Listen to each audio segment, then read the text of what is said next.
Jong Oh's artistic practice is quite particular, since he does not use a studio but creates minimal site-specific sculptures that respond to a given spatial situation.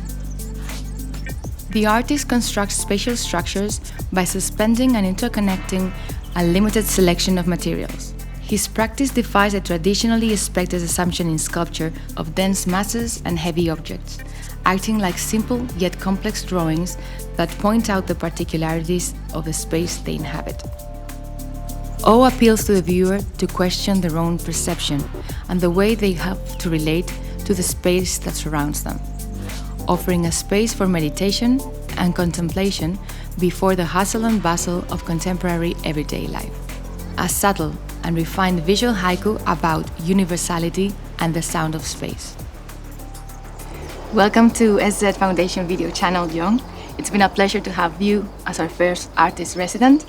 I would like to ask you, when you create your specific art installations, you say that you listen to the space. Mm-hmm. How do you do that? So first of all, I consider space as part of my work because it's involved in the whole process of creating the installation, and it's also involved in the finished work and the experience of the viewers. So it's very important for me to not dominate the space with what I create. I have to find the balance between them. And in order to do that, I have to really listen carefully to the space.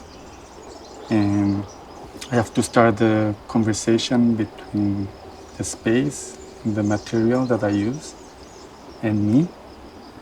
And I do this by spending time in the space, by walking around or sitting in a corner and staring at the space.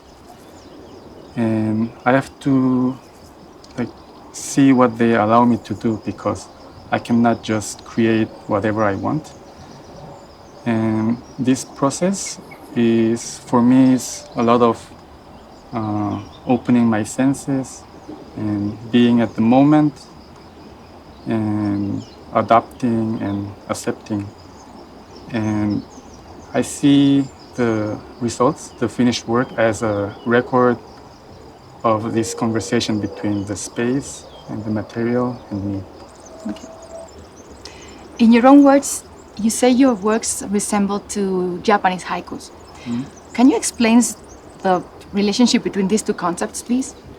I think I find it similar in their simplicity, in the openness to interpretation, and the lightness, these sensitive gestures between the words, which is very similar to how I use my materials.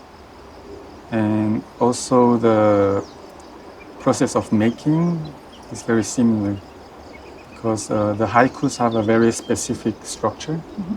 It's very restricted. For example, it has to be only 3 lines or 17 syllables. It has to be only about nature. And I think it's very challenging to create something within this structure and convey a message or make a resonance. And I feel like that when I make my work. And for me, the structure is the architecture, the light, and even the gravity. And I have to create something with a few lines within this structure. So I think that's why I really connect with haikus. And by the way, in Korea, we also have this form of poetry. They're also called haikus? It's called shijo. And so I was already very familiar with these short poems, but I didn't know that I was doing this kind of work visually until a Japanese audience came one day and told me that I was doing haikus. Okay. So, yeah.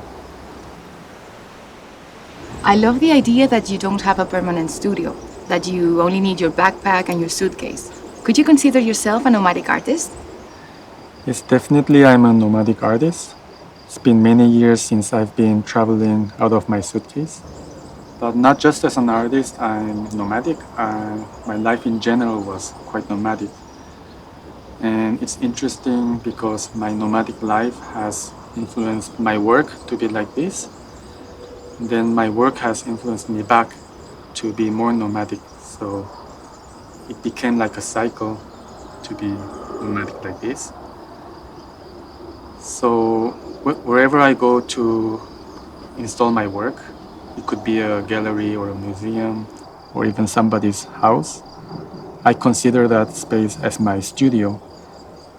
So instead of having a permanent studio, I have an impermanent studio in many places. which is worldwide. Yes. I understand, therefore, that you travel with your basic working materials. What are they? And do you use different materials depending on the area where you're working? I always travel with some basic materials like strings. And I have different kind of strings, different thickness, different textures. I also have fishing wires, also different kinds, and very thin metal rods and chains and a pencil. So it all fits in my bag. It's traveling light. Yeah. And I do use some other materials which I find in the area where I show. And they are mostly found objects. It could be a small rock or a piece of glass or like anything that inspires me. I can incorporate it in my work.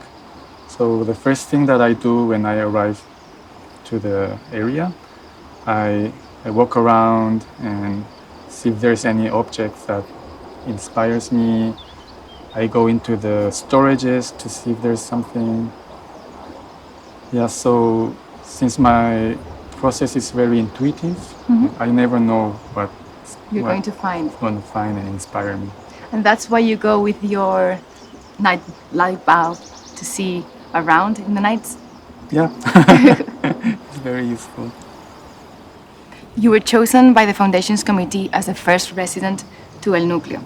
How did you receive the piece of news and why did you accept the invitation? I got an email invitation about a year ago and it came with pictures of the studios and the area. I immediately fell in love. I was very positive. I thought I really had to do it. I also liked that it had an artistic direction. They didn't pick any random artist. It was like a curated residency. And I really liked the list of the artists. So yeah, I really wanted to do it. And also I thought it was a good time for me to stop for a moment, at least for a month, and really try new things and have new inspirations. And also it's Spain, why not? It's always a good idea, Spain. Yeah, everybody wants to come here. Talking about this artistic direction that El Núcleo has, all artists that we have chosen have in common that they use light as another material. How does light affect your work? And have you noticed any difference with the supposedly unique light in Spain?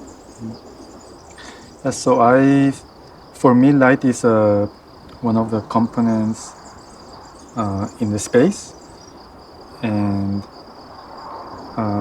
when I say that I listen to the space, I'm also seeing what the light offers me. If there is a big window in the space, it means that there's a lot of natural light, which is changing during the day. If it's an artificial light, it could be a very even floodlight or a strong spotlight, which creates strong shadows. Then I incorporate the shadows into my work. So I would say that light influences a lot to the decisions that I make. And also to create this illusion of suspension of my work, I have to hide certain lines or show them. And this is all about the light. It's not the thickness of the strings or lines. So I have to really work carefully with the light. And the light in Spain, I found it very strong, very bright. Maybe it's because of the elevation of the area. I've heard it's quite high. Quite high, yes. Yeah. And also the daylight was very long. Like when I wake up in the morning, it's already super bright, and the sun sets around 10 at night. So I had daylight all day. So during the residency, I was mostly working in this bright daylight, which was very special for me. I know that you already knew Spain, but has your perception of the country changed in a way after your residency program? I wouldn't say that my perception has changed because I knew Spain pretty well because I've spent my whole childhood here. So I would say it's more about that. It was more recalling my memories. I have forgotten how people enjoy their life and be happy and, easygoing. And yeah, it was for me, it was reminding me these important things. I think Spanish people in general are very warm. So yeah, I shouldn't forget about this warmth. So it was good to recall these memories. Your artwork has different bodies of work. Is there one in particular that you've been working here at El Núcleo? Yes, I've done a couple of different things, but mainly I was focused on my watercolor drawings. It's a mix of my pencil lines and these planes of light gray watercolors. And the subject of the drawings were mostly light. So I brought this crystal prism with me to the residency, and I've put this in front of the window where the sunlight comes in. So I studied how the light, goes through the glass and makes a reflection or a shadow into the space. And this was the model of inspiration for all the watercolor drawings that I've done here.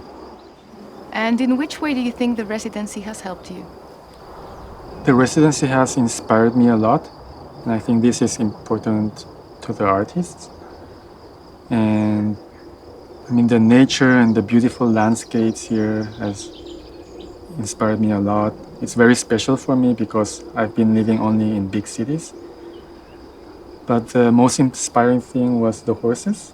Really? Yeah, one of my daily routines was taking my bike and go to the fields to say hi to all the horses. Oh my God, I didn't know that. And I've never spent so much time with horses and look at them so closely. I could even pet them. And I saw them also training, to run and jump. And I think they are very architectural and geometrical. Really? Like the way they move or how they look. And so I'm very excited to see how it will influence me. Work. Yeah. Great. Looking forward to seeing it. And Jon, just to finish with this conversation, I would like to ask you, what are your future projects? When will we be able to see a Jong Oh exhibition in Spain? Yeah, so my next solo show in Spain will be in Madrid this year, September 12th. And it will be at Sabrina Amrani Gallery. They recently opened their second space, which is a beautiful 600 square meter open space. And I never had such a big space to work with, so it will be a big challenge, but at the same time, I'm very excited. I don't know what I'm gonna make right now, but we will see. Great. It's been a pleasure to have you with us, It's Jon. my pleasure. Thank you. Thank you.